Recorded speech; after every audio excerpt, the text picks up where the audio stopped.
আপনি যদি একজন ডায়াবেটিসের রোগী হয়ে থাকেন অথবা প্রি ডায়াবেটিক অবস্থায় থেকে থাকেন, তাহলে এখনই সুযোগ কোনো রকমের ঔষধ, মেডিসিন বা ইনসুলিন ছাড়াই আপনার ডায়াবেটিসকে গোড়া থেকে নির্মূল করার। এই সিজনে এমন একটি ফল পাওয়া যায় যে ফলটি সঠিক ব্যবহারে সঠিকভাবে যদি আপনি সেবন করতে পারেন, তাহলে ডায়াবেটিস গোড়া থেকে নির্মূল হবে। তিনটি রোগের কথা আজ আপনাদেরকে জানাবো। যে ফলের বীজের গুঁড়ো সেবনে তিনটি রোগ আপনার পুরোপুরি ভালো হয়ে যাবে। তবে হ্যাঁ, বীজটি অবশ্যই সঠিকভাবে সংগ্রহ, সঠিকভাবে গ্রহণ করতে হবে। কোন সেই ফল এবং কোন বীজ, কিভাবে তা ব্যবহার করবেন এবং কোন কোন রোগে ব্যবহার করবেন তা ভিডিওর মাধ্যমে জানতে পারবেন। যেই ফলের বীজের গুঁড়োর কথা বলছি, এই ফলের বীজের গুঁড়ো আপনার 3 থেকে 4টি রোগ ভালো করবে। প্রথমত, যদি আপনি ডায়াবেটিসে আক্রান্ত হয়ে থাকেন বা প্রি ডায়াবেটিক অবস্থায় থেকে থাকেন। দ্বিতীয়ত, যদি আপনার হার্টে কোনো ব্লক থেকে থাকে অথবা হার্টের শিরা উপশিরাগুলো বন্ধ হয়ে থাকে। তৃতীয়ত, যদি আপনার লিভারের সমস্যা বা দূষিত রক্ত হয়ে থাকে, তাহলে এই ফলের বীজের গুঁড়ো সেবন করুন। আর এই ফলটি অন্য কোনো ফল নয়, এটি হচ্ছে কালো জাম। কালো জাম, জামুন, জাভা প্লাম, জাম, জামবুল কিংবা মালাবার প্লাম, অনেক নামে এই জামটি পরিচিত। এই সিজনে পাওয়া যায়। এই জামে পাওয়া যায় আয়রন, যা শরীরের রক্ত স্বল্পতার সমস্যা দূর করতে সাহায্য করে, তা সকলেই জানি। ফলের উপকারিতা সম্পর্কিত একটি ভিডিও আমি আগেই আপলোড করেছি। তবে আজকে ফলের উপকারিতা নয়, আজকে বলবো এই ফলের বীজটির মারাত্মক গুণাগুণ সম্পর্কে। এই ফলটি খাওয়ার পরে বীজটি অধিকাংশ মানুষই ফেলে দিয়ে থাকেন, যা নিতান্তই ভুল কাজ। ফলের বীজে রয়েছে অন্যতম ঔষধি উপাদান। একজন মানুষ যখন ডায়াবেটিসে আক্রান্ত হয়ে থাকে, তখন তার শরীরে অনেকগুলো লক্ষণ প্রকাশ পায়। আবার অনেকে আছেন যারা ডায়াবেটিসের অন্তিম অবস্থায় রয়েছেন, অর্থাৎ নিয়মাবলী না মানলে কিছুদিনের মধ্যেই ডায়াবেটিস হয়ে যাবে। চলুন জেনে নিই প্রি ডায়াবেটিক অথবা ডায়াবেটিসের লক্ষণগুলো কি কি। প্রথমত, ঘন ঘন প্রস্রাব হওয়া ও বারবার পিপাসা লাগা, দুর্বল লাগা ও ঘোর ঘোর ভাব আসা, ক্ষুধা বেশি পরিমাণে বেড়ে যাওয়া, সময় মতো খাওয়া দাওয়া না করলে রক্তের শর্করার মাত্রা হাইপো হয়ে যাওয়া, মিষ্টি জাতীয় জিনিসের প্রতি আকর্ষণ বেড়ে যাওয়া, কোনো কারণ ছাড়াই অনেক ওজন কমে যাওয়া, শরীরের ক্ষত বা কাটাছেঁড়া হলে দীর্ঘদিনেও সেটি সারতে না চাওয়া, চামড়া শুষ্ক, খসখসে ও চুলকানি হওয়া, কোনো কাজে বিরক্ত হওয়া ও মেজাজ খিটখিটে হয়ে যাওয়া, চোখে কম দেখতে পাওয়া। এছাড়াও যাদের হার্টের সমস্যা বা হার্টে ব্লক হতে শুরু করেছে, তাদের বুকে ব্যথা, চোয়ালে ব্যথা, পিঠে ও ঘাড়ে ব্যথা ইত্যাদি সমস্যা হতে পারে।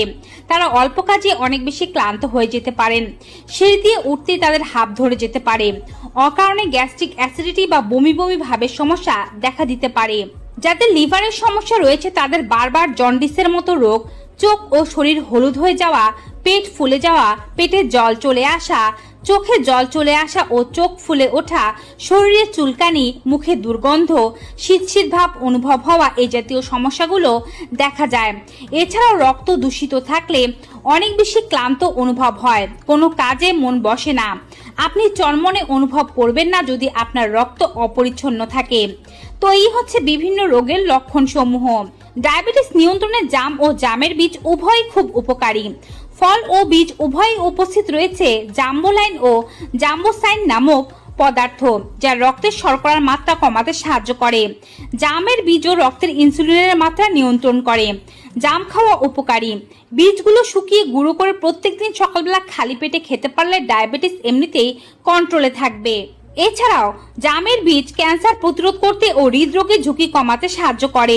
নির্দ্বিধায় একজন সুগারের রোগী, হার্টের রোগী এবং লিভারের রোগী রক্ত পরিষ্কার করতে, হার্টের সমস্যা দূর করতে ও ডায়াবেটিসকে কন্ট্রোলে রাখতে, রক্তের চিনির মাত্রাকে নিয়ন্ত্রণে আনতে জামের বীজের গুঁড়ো ব্যবহার করতে পারেন।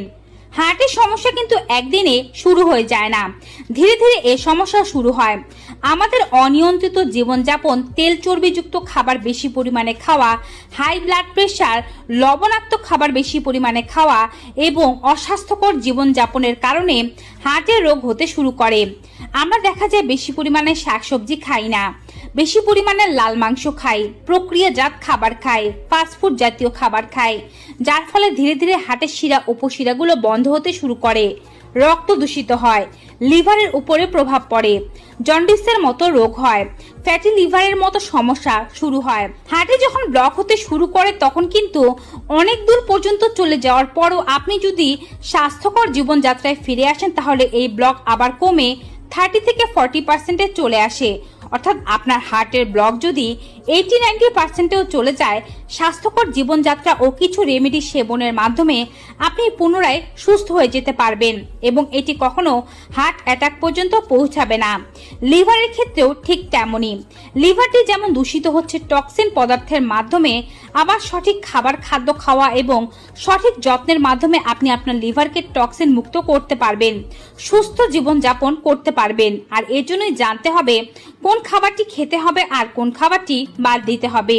নিয়মিত প্রচুর জল পান করুন, স্বাস্থ্যকর খাবার খান, তার পাশাপাশি জামের বীজের এই রেমেডিটি সেবন করে দেখুন। যখন এই রেমেডি সেবন করা শুরু করবেন তখন অন্তত পক্ষে 21 থেকে 30 দিন খাবেন। পাশাপাশি কিন্তু জামের এই সিজনে নিয়মিত 15-20টি জামের দানা খেতে ভুলবেন না। জামের বীজ আপনারা কিভাবে সংগ্রহ করবেন এবং কিভাবে এর গুঁড়ো প্রস্তুত করবেন চলুন এবারে জেনে নেওয়া যাক। বিভিন্ন বনজ ঔষধালয়ে খুব সহজে জামের বীজের গুঁড়ো আপনি কিনতে পাবেন।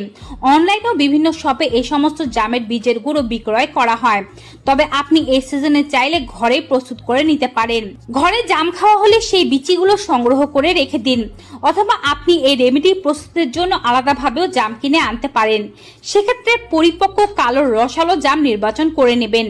কাঁচা জাম অথবা থেতো হওয়া জাম নির্বাচন করবেন না, একেবারে নির্ভেজাল জাম নির্বাচন করে নিন। তারপরে জাম খাওয়ার পরে বিচি সংগ্রহ করুন অথবা জামের ভেতর থেকে বিচিটি বের করে নিন। ভালোভাবে ধুয়ে নেবেন যেন কোনো প্রকারের আঁশ এর মধ্যে না লেগে থাকে। একটি পাতলা সুতি কাপড়ে মুছে নিন। এবারে রোদে শুকোন 2 থেকে 3 দিন পর্যন্ত। যখন মোটামুটি একটু শুকিয়ে আসবে তখন এই বীজগুলো থেকে উপরের ছালটি ছাড়িয়ে নিন, ভেতরের সবুজ রঙের বীজটি বের করে নিন। এবারে হাতে একটু চাপ দিলে দেখবেন কিছুটা গুঁড়ো হয়ে যাচ্ছে, তবে এখনো ভেতর থেকে ভালোভাবে শুকোয়নি। এই অংশগুলো আরো 2 থেকে 3 দিন শুকিয়ে নিন। এবারে একেবারে মচমচে শুকিয়ে গিয়েছে। হাত দিয়ে একটু চাপ দিলে বুঝতে পারবেন যে ভালোভাবে শুকিয়েছে কিনা। এই শুকনো গুঁড়োগুলো একেবারে নর্মাল টেম্পারেচারে এনে ব্লেন্ডারে এর পাউডার তৈরি করে নিন। এবারে এই পাউডারগুলো একটি কাঁচা শিশিতে সংগ্রহ করুন, যেটাতে বাতাসের আনাগোনা হওয়া সম্ভব নয়। প্লাস্টিকের জারে এমন ঘরোয়া রেমেডি সংগ্রহ করবেন না। এই বীজের গুঁড়ো 6 মাস থেকে 8 মাস পর্যন্ত এমনিতেই ভালো থাকবে এবং কাঁচের জারের অবশ্যই ঢাকনা সঠিকভাবে লাগাতে হবে। যে বীজের গুঁড়োটি আপনি বানালেন সেটি যখন আপনি খাওয়া শুরু করবেন তখন আধা চা চামচ করে খাওয়া শুরু করবেন। প্রথমে 1 চা চামচ খাবেন না, আধা চা চামচ খেয়ে দেখবেন আপনার পেটে সহ্য হচ্ছে কিনা, তাহলে 1 চা চামচ করে খাওয়া শুরু করবেন। কখন খাবেন? সকালবেলা ঘুম থেকে উঠে কিছুক্ষণ হাঁটাহাঁটি করুন বা আপনার অন্যান্য কাজগুলো করুন, তবে এ সময় অন্য কোনো কিছু সেবন করবেন না। আধা ঘন্টা অপেক্ষা করার পর 1 গ্লাস জলের মধ্যে আধা চা চামচ থেকে 1 চা চামচ পাউডার মিশ্রিত করে এটিকে খালি পেটে সেবন করুন। সকালবেলা খালি পেটে এই কাজটি করতে হবে। তার আধা ঘন্টা থেকে 1 ঘন্টা পর্যন্ত অন্য কোনো খাবার বা অন্য কোনো রেমেডি গ্রহণ করবেন না। তারপরে আপনি অন্য কোনো খাবার খেতে পারেন। এভাবে যখন আপনি ডায়াবেটিস কন্ট্রোল, হার্টের রোগ অথবা যকৃতের যে কোনো সমস্যা ও রক্ত পরিষ্কারের জন্য জামের বীজের গুঁড়ো সেবন করবেন তখন অন্ততপক্ষে 21 থেকে 30 দিন পর্যন্ত এই রেমেডিটি সেবন করে যাবেন। তারপরে সপ্তাহখানেকের ব্রেক দিয়ে আবার এটিকে সেবন করতে পারেন। কোনো প্রকার ওষুধ, মেডিসিন অথবা কোনো রকম ইনসুলিন ছাড়াই আপনার ডায়াবেটিস কন্ট্রোলে থাকবে। আপনি প্রি ডায়াবেটিক অবস্থায় থাকলে কখনোই সেটি ডায়াবেটিসের আকার ধারণ করবে না। হার্টে ব্লক থাকলে তা খুলে যাবে, বন্ধ শিরা উপশিরাগুলো খুলে যাবে, যকৃতের রোগ থাকলে তা ভালো হতে শুরু করবে। তো ভিউয়ার্স, জামের বীজের গুঁড়োর এমন উপকারিতা সম্পর্কিত ভিডিওটি পেয়ে কেমন লেগেছে কমেন্ট বক্সে জানাতে ভুলবেন না। ভিডিওটি ভালো উপকারী মনে হয়ে থাকলে অবশ্যই বেশি মাত্রায় like, comment, share and subscribe. দেখা হবে নতুন একটি ভিডিওতে নতুন কিছু উপকারী তথ্য নিয়ে। Till then, goodbye and take care.